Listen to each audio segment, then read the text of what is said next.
muito terno de reis. Muito terno de reis. Nasci de criança, andei muito assim, por fora, mas eu nasci lá na Rua da Volta, lá no Peixe Pago. Era realmente um vilarejo mesclado de pescadores e agricultores. Eu benzo de mal olhado, eu benzo de carne rasgada, eu benzo de sol. Tinha que trabalhar na pesca e na roça. A primeira vez que eu vim para Porto Belo foi em 76. Sabe quando você bate no olho assim, pô, é o lugar que eu quero ficar? Hoje em dia é videogame, é tudo coisa. Nós fazíamos carrinho de lata. Onde eu vou, que me conhece, que me fora de série. Minha riqueza está nisso aí. Eu nasci em Bombas, que era município de Porto Belo, então nós nascíamos nas Bombas e era registrado em Porto Belo. Naquela época, a história da cidade só começou com a vinda dos ericeiros.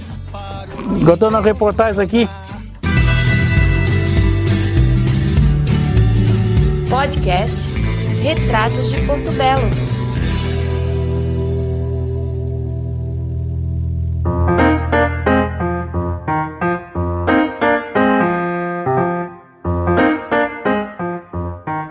Olá, aqui é o Cid Mafra do projeto Retratos de Porto Belo para mais um episódio do nosso podcast. Um recorte e uma reflexão de autor sobre as histórias contadas nesses 5 anos e pouco de projeto. Se você ainda não conhece o nosso trabalho, te convido a visitar o nosso site no www.retratosdeportobelo.com.br. Comigo, como sempre, o Tiago Furtado e a Isadora Maneric, que completam o time do Retratos. Tudo bem, Tiago? Tudo bem, Isa? Fala, Dil. Por aqui tudo beleza? Naquela correriazinha de fim de ano, com alguns projetos na bica de acontecer, mas vamos tocando barco, tá tudo certo. Muito feliz de participar aqui de mais essa rodada do nosso podcast, 4º episódio.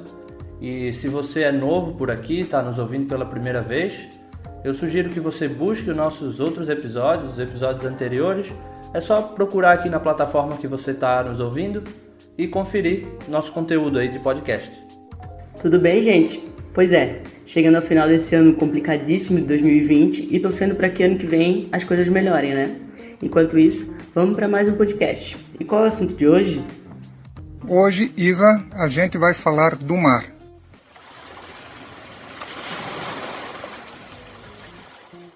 Melhor dizendo, vamos falar sobre os homens do mar e suas mulheres, esses personagens tão característicos da nossa comunidade. Gente que se acostumou a tirar o sustento da pesca, que viveu aventuras e perigos em alto mar, e outras que ficavam em terra à espera de notícias, sofrendo com a expectativa e lidando com o sacrifício de cuidar de tudo na ausência de seus maridos. Não é, Tiago? É isso, né? A gente vive sob a influência do mar. Ele está ali abraçando a nossa península. Ir lá confrontar essa outra terra, para usar a sacada do fotógrafo paulistano Roberto Linsker, era apenas uma consequência natural. Mas não deu para ficar só aqui, entre essas ilhas, e o pescador virou esse traço do DNA do porto-belense. Não é só uma classe trabalhadora, é uma instituição, um pilar na construção cultural do que é Porto Belo. E hoje ainda de uma forma muito presente, embora tenha havido uma mudança importante de perfil. Teve sim uma mudança. A gente conversou nas nossas entrevistas para o Retratos com uma geração de pessoas que protagonizou aquele período anterior à transformação dessa região num destino turístico, né? Falamos de uma época em que Porto Belo, digamos assim, era mais roots, mais ligada à terra e ao mar. Como explica o Carlos Roberto de Souza, o Betinho, na vinheta de abertura do nosso podcast. Porto Belo, de 80, 100 anos atrás, era um vilarejo mesclado de pescadores e agricultores. Acho que é uma descrição correta, né, Dil? É sim. Eu sou de uma geração de filhos de pescadores que começou a quebrar esse ciclo, né? A gente passou a procurar um caminho profissional em terra. Mas, antes de mim, o comum era o sujeito sair da cidade para ir ganhar a vida embarcado em Santos. Com o meu pai foi assim. Eu tomei uma decisão porque o Calini começou a falar, não sei o quê, que eles queriam abrir uma casa, uma venda, naquele tempo chamava-se venda, o comércio, para mim trabalhar lá no sertão. A venda, no caso, era de Neném Matias, um líder político local, para quem meu pai veio trabalhar em 1957, mais ou menos, vindo de Bombas. Calinho, no caso, era meu tio Oscar, que já trabalhava em Santos. Pô, mas eu sozinho, solteiro, vou morar no sertão, como é que vou viver no comércio, vou trabalhar o dia todo, né? Eu pensava assim, mas aí depois quem vinha de Santos, para Santos. Aí o meu irmão começou a me convidar e eu fui para Santos. O seu Arão embarcou em 1962. Tinha 19 anos quando decidiu embarcar, seguindo os passos de Oscar. Foi seduzido pela perspectiva de ganhar um dinheiro que ele não via trabalhando atrás do balcão do armazém de secos e molhados de Neném Matias. Chegando lá... Sofri igual um cachorro. Cheguei lá, embarquei num barquinho pequenininho. Bom dia e boa tarde, era o aparelho. Mas eu me sofri muito porque eu enjoava muito, né? Vomitava, o barco muito pequeno, muita imundícia, muita coisa. E eu estava acostumado numa coisa boa e sair por uma coisa ruim. Imagina só o sujeito, acostumado àquela rotina molezinha do comércio, vendendo 1 metro de fazenda aqui, um feijão a granel, de uma hora para outra caiu em pleno mar, num barquinho ridículo, enfrentando marola, sem ter como voltar. Foi um começo punk. Na primeira parada da viagem, na praia de Ponta das Canas, litoral de Ilhabela, Arão sentou-se na praça da localidade com a roupa de passeio que havia levado e pensou com amargura sobre o rumo que a sua vida havia tomado. Por sorte, um rosto conhecido o esperava em Santos. A irmã Normésia vivia na cidade com o marido, o também pescador Nério, e o recebeu em sua casa durante 2 meses. Mesmo assim, as coisas demoraram a engrenar. Seu segundo barco, Alegria, não fez jus ao nome. Em 1 ano servindo em seu convés, ganhou o bastante apenas para comprar uma muda de roupa. Fiquei 20 dias fundeado na armação do Itapocoruí e não pude vir em Bombas porque não tinha dinheiro. Lembra? Isso é a vida de pescador. Mas quando a gente começa numa atividade, a gente sempre sofre muito porque não tem conhecimento. Depois não, depois aí a gente vai pegando prática, vai conhecendo, né? E depois não, depois já ganhei bastante dinheiro, bastante assim, um dinheiro até bom, né? E logo em seguida também tirei carta de mestre, fiz curso e passei a mestre, aí a minha vida encaminhou, isso na pesca, né? Até trabalhei 30 anos, né? Me aposentei e vim embora. Seu Arão hoje tem 77 anos e se aposentou como patrão de pesca em 1991. Viveu quase 30 anos no mar, perseverou, assim como Valdemir Timóteo Rebelo, o Miro, pescador artesanal até hoje. Eu fui, com 17 anos, fui para Santos. Eu trabalhei em Santos, em barco de pesca. Trabalhei 8 a 10 anos em barco de pesca em Santos, barco de camarão rosa, né? E trabalhei em barco de peixe também, de parelha. Parelha trabalhei pouco, 1 ano e pouco. Mas a minha atividade mesmo era barco de camarão, né? Na época. Camarão rosa, né? Aquele grado. Fizemos essa entrevista em 2018, quando ele tinha 74 anos. Miro foi para Santos no início dos anos 1960. Partiu daqui com a tripulação do Rosene, um camaroeiro de 20 metros. O tio Abimael era o mestre. Miro não guarda boas lembranças dessa primeira viagem. Quando embarquei, eu saí daqui de barco já com meu tio, né? Eu enjoei uns 3 ou 4 meses, quase morri.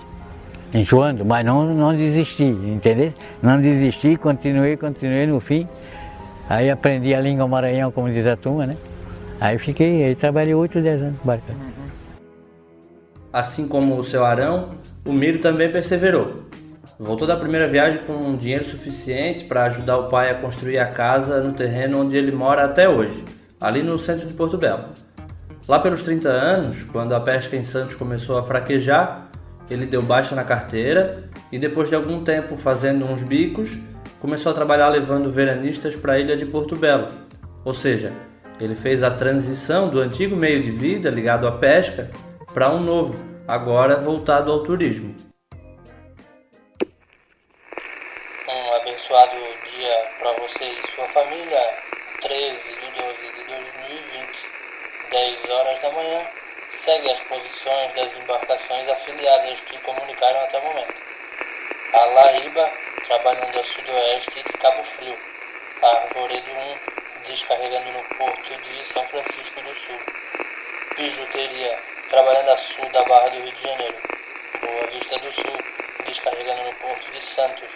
Brasa, trabalhando a sul da Barra do Rio de Janeiro, caminhando para a Glória, navegando para o Porto do Rio de Janeiro. Carlos Vieiras, trabalhando ao sul de Cabo Frio. Chapa Quente, trabalhando ao sul da Ilha Grande, Rio de Janeiro. Danimar, trabalhando ao sul da Baía de Santos. Everton Brenner, trabalhando ao sul da Barra do Rio de Janeiro. Gastão, trabalhando ao sudoeste da Ilha de Vitória, São Paulo. Até o início dos anos 2000, mas principalmente em meados dos anos 1980, quando o principal destino da mão de obra adulta de Porto Belo ainda era Santos, era assim que as famílias ficavam sabendo do paradeiro de seus homens no mar. Na minha lembrança, era logo depois do almoço que o rádio ficava sintonizado no boletim da pesca e a minha mãe ficava atenta, esperando ouvir um nome de barco entre tantos e uma posição. Assim, podia-se ter uma ideia de quanto tempo ainda faltava para que meu pai, enfim, chegasse ao porto, e dali, quem sabe, de volta para casa, talvez por uma única noite antes de seguir de volta para o cais. A gente que hoje vive o tempo todo conectado tem até dificuldade de entender como eram complicadas as comunicações naquela época, né, pessoal? É, Isa. Eu ainda peguei esse tempo, o Cezinha, nosso produtor do podcast, também. Lembro que outra forma de conseguir informação era quando algum tripulante desembarcava, ou então quando alguém ia embarcar, servindo como correio. Esse sistema também funcionava para o pescador mandar dinheiro para casa. Aliás, essa questão financeira era bem complicada. Às vezes levava mais de 30 dias até que a esposa visse algum dinheiro. Isso quando a pesca estivesse rendendo. Às vezes, a viagem podia fracassar e a situação apertava. O jeito era apelar para amigos e vizinhos. A história do seu Arão ilustra essa dificuldade. Mas no caso das mulheres, além dessa incerteza financeira, tinha a questão de ficarem sozinhas, né? A gente ouviu muitas vezes que mal consumava o casamento, ou a fuga, como a gente viu no episódio anterior, o marido já partia de volta para o mar. Imagina, muitas vezes viviam em lugares muito longe, sem ninguém por perto, tendo que se virar com os filhos que se multiplicavam a cada vez que o marido vinha em terra. Se algum adoecia, e isso podia acontecer na pior hora, tinha que dar conta sozinha. Em noite de tempestade, além de temer por si, temia pelo esposo em alto mar. Só podia acender uma vela e se pegar com Nossa Senhora dos Navegantes, Santa Bárbara, o que fosse. Era uma realidade que a maioria delas compartilhava, mas algumas se rebelavam contra isso. A dona Maria Célia Silva, por exemplo. Ela vivia na Rua do Fogo e tinha medo de visagem, mas o seu Manuel Honorato trabalhava no litoral do Rio Grande. Demorava muito tempo para voltar. Um dia, estando grávida, ela mandou as filhas até Tijucas para passar um telegrama dizendo que estava morrendo. A Nini que foi de a pé e a Branca. Uma com 7, outra com 8. A senhora, Dona Maria, a mãe quer passar o telegrama pro pai. O que a tua mãe quer? Não, a mãe tá bem mal. No outro bicho chegou lá, já caiu lá no Rio Grande, ele estava para fora, já chamaram ele. Olha, o negão de manhã cedo estava em casa. Bateu na porta, o telegrama foi, aí quando ia chegar lá era 9h30. A Dona Maria disse, não, já vou mandar. Chegou lá, estava por mar, já telefonou. Aí de manhã cedo bateu na porta, porque eu disse, não, quem está batendo, quem é? Porque batia na porta, eu não levantava não, só com as crianças. Sou eu. Aí eu estava numa boa, meu filho, o negão ficou doido. Tu é maluca mesmo, né? Eu disse, não, agora de hoje em diante tu não vai mais para o Rio Grande. Tu vai escolher ou Rio Grande ou eu. Porque já pensou ficar com filho tudo pequeno, sem marido dentro de casa? Não é fácil não, nego, né? Aí pronto, aí não foi mais, aí foi para Itajaí. Mas essa dinâmica não era só feita de necessidade e solidão. Às vezes, a distância ajudava a manter o relacionamento de duas pessoas que não tinham tanto em comum. Tornava suportável o que talvez não fosse possível aguentar no dia a dia. Essa foi a impressão que a gente teve ao entrevistar a Dona Maria Mâncio Mateus, mais conhecida como Dona Ivone, nome que ela tinha e que ficou de fora da certidão de casamento. Sua relação com José Mateus, 14 anos mais velho, foi descrita na reportagem do Retratos assim. Temperamental, José não era alguém fácil de lidar. Porém, sendo mestre de barco, passava longos períodos pescando no litoral paulista, o que de certa forma suavizava o convívio. A esposa cumpria esperar, encerrada em casa, notícias do próximo retorno. A primeira filha nasceu em 1956. Chamava-se Márcia e Maria teve-a na maternidade de Tijucas. A menina, no entanto, morreu de meningite. Completaria 61 anos no último dia 12 de julho. Um ano depois, nascia a segunda filha, Amália. Dessa vez, o jipe do prefeito Neném Matias, único veículo disponível para levar pessoas ao médico quando necessário, estava sem combustível. A solução foi mandar um garoto buscar a parteira que vivia na Enseada Encantada, distante cerca de 2 quilômetros. Ela chegou a tempo e deu conta do recado. Grávida pela terceira vez, em 1961, Maria decidiu novamente ter seu filho em casa, mas não houve tempo de chamar a mulher da Enseada. Por sorte, um prático de farmácia havia recém-chegado à cidade e montava seu gabinete em frente à prefeitura. Mesmo sem nunca ter realizado um parto, ele assumiu a tarefa. Rosélis, então, veio ao mundo pelas mãos de Braulio Pereira. A vida de espera agora era preenchida pela presença das filhas.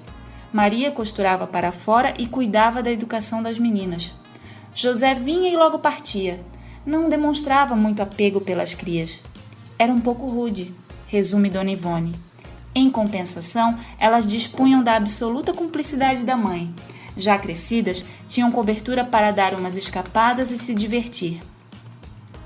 Mesmo depois da aposentadoria, José Mateus Filho não abandonou o mar, adquiriu lancha e redes e continuou pescando pela região. Morreu de câncer aos 77 anos em 1995.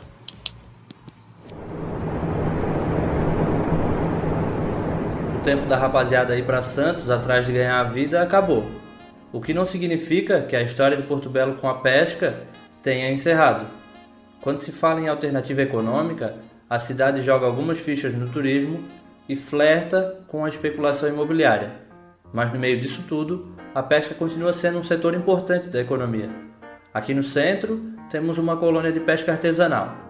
Em Santa Luzia, um polo de carpintaria e construção naval. E no Araçá, uma frota industrial atuante que faz ainda muito garoto sonhar em fazer fortuna no mar. Meu nome é José Carlos, eu tenho 22 anos e sou mestre de barco. Esse áudio que você ouviu, o José Carlos, o Cacalo, gravou enquanto o barco que ele comanda, o Vomarzinho, navegava próximo de Torres, no Rio Grande do Sul, a 4 milhas da costa. Por aí você já tem uma ideia de como as coisas mudaram. O Cacalo faz parte de uma geração que cresceu tendo esse desejo de seguir os passos dos pais e dos irmãos na pesca. Ele começou cedo, jogando tarrafa na praia em frente de casa, no Araçá, e com 12 anos, durante as férias escolares, embarcou pela primeira vez. Ele continuou dividindo os estudos com o mar até que completou o ensino médio. Aí, com 17 anos, se engajou no barco de um primo e faz 5 anos e meio que pesca direto, comandando um dos 2 barcos da família. O irmão mais novo dele, o Bruninho, comanda o outro. Eu trabalho no barco Vomarzinho, né? E a gente pesca desde o Rio de Janeiro até o Rio Grande, né? Cada parte do ano a gente trabalha num pedaço, né? E o barco é do meu pai. Trabalha eu mais 5 pessoas. A frota do Araçá conta com quase 80 embarcações. A maioria faz pesca de emalhe, ou seja, captura curvina, que é um peixe que dá para pegar quase o ano inteiro. Essa pesca vai do sul ao sudeste e é bem tradicional aqui de Santa Catarina. Passou também a ser a principal atividade do Araçá lá no início dos anos 2000, depois que a pesca do cação-martelo, também chamado de vaca, foi proibida. Na época, o que se procurava era a barbatana desse tubarão, muito valorizada no mercado externo. A carne do bicho mesmo tinha pouco valor, então era costume soltar ele vivo depois que a galha era tirada. Uma diferença, Tiago, entre a pesca da vaca e a da curvina é que a curvina é pescada na costa. O cação levava o povo a pescar milhas e milhas em alto mar. Era tão longe que, em caso de temporal, não tinha onde se abrigar. Em junho de 1997, eu estava no jornal Pirão d'Água e a gente cobriu o naufrágio do barco Paulo Emirim e do Rio Nilo, os 2 do Araçá, uma entre outras tragédias que aconteceram durante essa pesca do cação. 11 pessoas naquela ocasião desapareceram. Apesar de menos arriscada, a pesca da curvina tem os seus perrengues. Razão talvez para que menos gente do Araçá se engaje nos barcos. Hoje em dia, a tripulação dos pesqueiros reúne principalmente gente do Norte e Nordeste. Tiago. Por exemplo, da tripulação do barco do José Carlos, só ele é do Araçá. Isso também tem a ver com o tamanho da frota do bairro, em comparação com a própria população. De qualquer forma, Cacalo admite que o interesse por essa carreira tem diminuído. Tenho amigos que estão vindo para pesca, né? Só que a gente nota é que cada vez menos, né? Cada vez menos pessoas estão procurando a pesca. E quando a maioria procura sim mais por necessidade, né? Não eu quero ser pescador, não. Mas por uma necessidade, pelo ganha-pão, né? Só que ele não se vê fazendo outra coisa. Se Deus quiser, quero seguir esse ramo pro resto da minha vida. Esse foi o último episódio da temporada 2020 do nosso podcast. A gente vai entrar em recesso de final de ano e a partir de janeiro a gente volta com novas histórias retiradas do arquivo do Retratos de Porto Belo. Até lá! Até, Isa! E você, ouvinte, não deixe de acompanhar o nosso trabalho nas redes sociais. Você encontra a gente no Facebook, no Instagram, no nosso canal do YouTube, tem todos os nossos vídeos, e no nosso site, retratosdeportobelo.com.br, você encontra todos os nossos vídeos também e as reportagens. Nosso material está inteirinho lá. Tenha um excelente fim de ano e se cuide. Até breve. Um abraço e até o próximo episódio do podcast do Retratos. Agradecemos ao Cezinha Silva, responsável pela técnica, a Adri Benvenuti pela locução e a todos vocês que nos acompanham. Até lá! O podcast do Retratos de Porto Belo tem roteiro de Alcides Mafra e Thiago Furtado, edição de Isadora Manerique e Cezinha Silva, coordenação técnica de Cezinha Silva, locuções de Adri Benvenuti. Esse episódio usou áudios de Retratos de Porto Belo, Shine Ivers, silvermansound.com e YouTube.